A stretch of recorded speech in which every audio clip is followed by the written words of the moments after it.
자, 여러분 안녕하세요. 이번 시간에는 지난주에 이어서 주장과 근거가 들어가 있는 글을 작성을 해보도록 할 텐데요. 여러분들이 지난 시간에 아마 학교 안에서의 스마트폰 사용, 학생의 스마트폰 사용에 대해서 찬성과 반대 내용을 한번 생각을 해봤을 겁니다. 어, 우선 기본적으로 여러분들이 이 지난 시간까지 해야 했던 것 중에 하나가 내가 어떤 의견을 갖고 있는지, 나의 주장은 무엇인지를 결정하는 것이었어요. 그래서 여러분들이 스마트폰 사용을 찬성할 것인지, 스마트폰 사용을 반대할 것인지에 대해서 결정을 해주는 게 가장 첫 번째 내용입니다. 가장 우선시 돼야 될 내용이고요. 지난 시간 내용을 잠시 살펴보고 이어나가도록 하겠습니다. 자, 학생들이 학교 안에서 스마트폰을 사용할 수 있도록 이건 허락해야 한다는 주장에 대해서 이제 여러분들 아마 찬성과 이제 반대가 나오게 되겠죠. 그래서 여러분들이 이거에 대해서 이제 얘기를 해보도록 할 텐데, 자, 첫 번째 친구, 지난 시간에 배웠던 내용이지만 같이 한번 살펴보면, 친하게 지내려면 스마트폰 사용을 금지해야 한다. 왜냐면 스마트폰을 사용하는 시간에 친구들하고 어울려 놀면 더 친해지기 때문이다. 라는 내용이어서 여기는 이제 스마트폰 사용 반대에 대한 의견이었고요. 스마트폰에 있는 여러 가지 기능을 활용하면 수업에 활용을 할 수 있고, 또 스스로 내가 규칙을 찾으면 되기 때문에 굳이 법적으로 반대할 필요는 없다가 되니까 이건 스마트폰 사용 찬성에 대한 이야기겠죠. 자, 이것에 대해서 이제 여러분들의 의견을 정하는 게 지난 시간까지였고, 그래서 근거를 들어보는 내용이 우리 172쪽 4번에 나와 있습니다. 그래서 여러분들 학생들이 학교 안에서 스마트폰을 사용할 수 있도록 허락해야 한다는 주장에 대해서 이제 어떻게 생각하는지 우선 결정을 했으면 그것에 대한 여러분들의 뒷받침할 수 있는 근거를 생각을 해야 됩니다. 근거는 말했던 대로 세 가지가 될 거고요. 세 가지가 가장 좋습니다. 그리고 이 각각이 한 개의 문단이 될 것입니다. 그래서 보통 저번에도 이야기했다시피 주장하는 글 같은 경우에는 첫 번째 문단은 나의 주장, 그리고 두 번째 문단, 세 번째 문단, 네 번째 문단, 총 3개 문단은 나의 주장을 뒷받침해 줄 수 있는 근거들이 나오게 되고요. 마지막 5번째 문단에는 나의 주장을 정리해서 다시 한번 강조하는 내용으로 진행이 되는 것이 일반적인 그 주장하는 글 쓰기 내용입니다. 그래서 이거는 이제 선생님이 보여주기보다는 여러분들이 직접 글을 써봐야 돼요. 그래서 여러분들이 지금 잠시 영상을 멈춘 상태에서 여러분들이 생각하는 나만의 근거 3개를 한번 직접 적어 보시기 바랍니다. 그리고 이걸 바탕으로 우리가 이제 173쪽 173쪽에 이제 의견을 어떻게 글로 써보는 활동을 할 겁니다. 자, 이 같은 경우는 이제 여러분들이 실제로 글을 써야 하는데, 자, 물론 글을 쓰다 보면 여기를 넘어가는 경우도 생길 수 있습니다. 근데 우리가 보통 분량을 생각을 해야 된다 그랬어요. 자, 그래서 잠시 그러면 한 이 정도쯤을 처음으로 잡을 수 있겠죠. 그리고 이만큼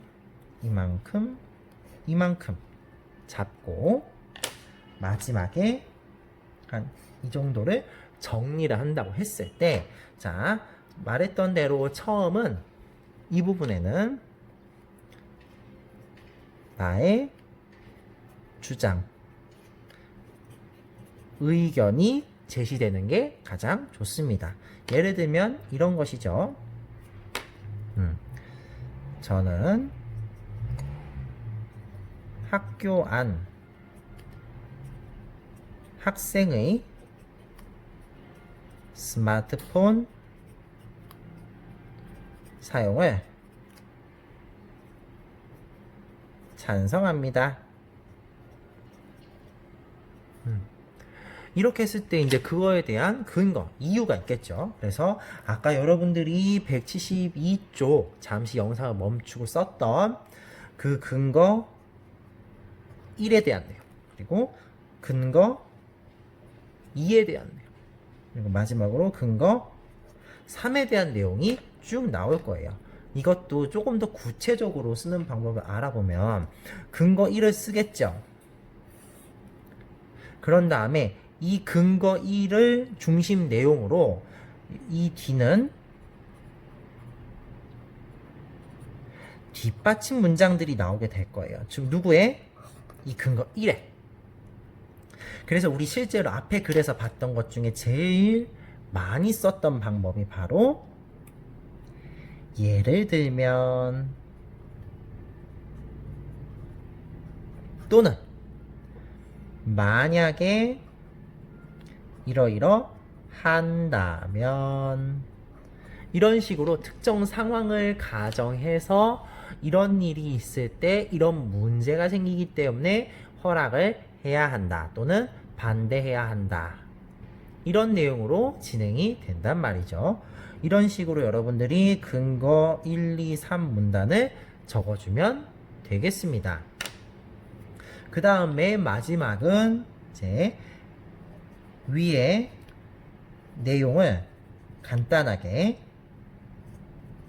정리를 하고요.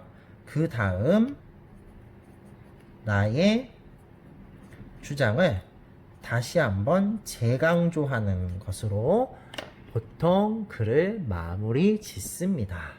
그래서 이런 식으로 글에 처음에 쓰기 전에 내가 계획을 잡고 글을 쓰는 게 사실 이런 글은 굉장히 중요합니다.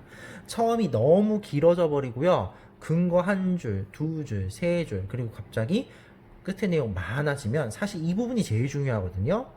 근데 이 근거 1, 2, 3의 분량이 적어버리면 글을 읽을 때 읽는 사람이 이 사람의 주장을 신뢰하기 어려워요. 왜? 근거가 약하니까요. 그렇기 때문에 여러분들이 글을 쓸 때도 여기가 가운데 부분이 제일 분량이 많고 내가 자세하게 써야 되니까 이 정도 분량을 잡아야겠다라고 계획을 잡고 글을 쓰는 것이 가장 좋습니다. 자, 실제로 지금 영상을 멈춘 다음에 글을 한번 적어 보시는데요. 혹시 뭐 이런 친구도 있을 거예요. 나는 글 쓰는데 조금 시간이 많이 걸린다 하는 친구들은 이 국어 수업 끝나고 국어 영상이 끝나고 시간을 내서 글을 적어보는 것도 좋은 방법입니다. 가장 중요한 건 내가 직접 글을 쓰는 겁니다. 네. 그래서 살짝 다음 장으로 넘어가게 되면, 자, 자신이 쓴 글을 이제 친구들과 바꾸어서 한번 읽어보는 내용인데요. 이거를 하려면 여러분들이 글을 써야겠죠.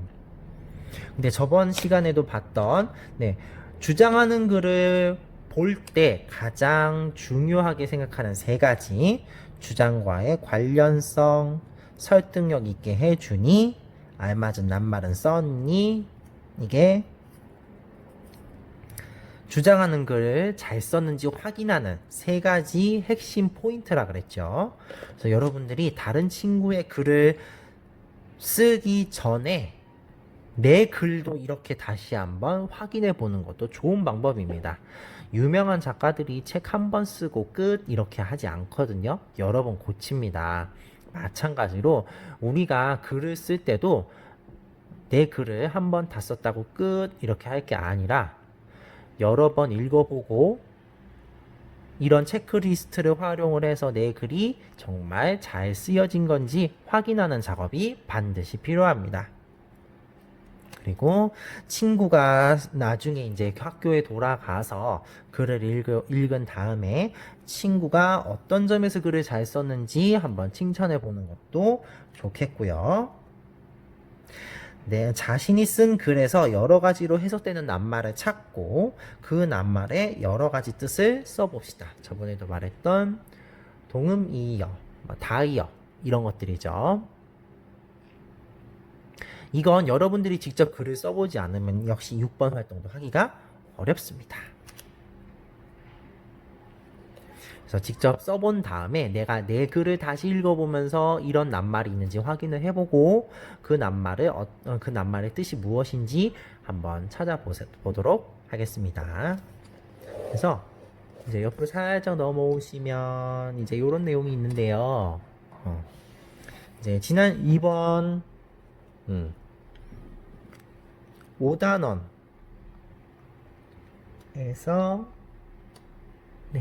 있었던 내용들이죠. 그죠? 그래서 자, 한번 보도록 하겠습니다.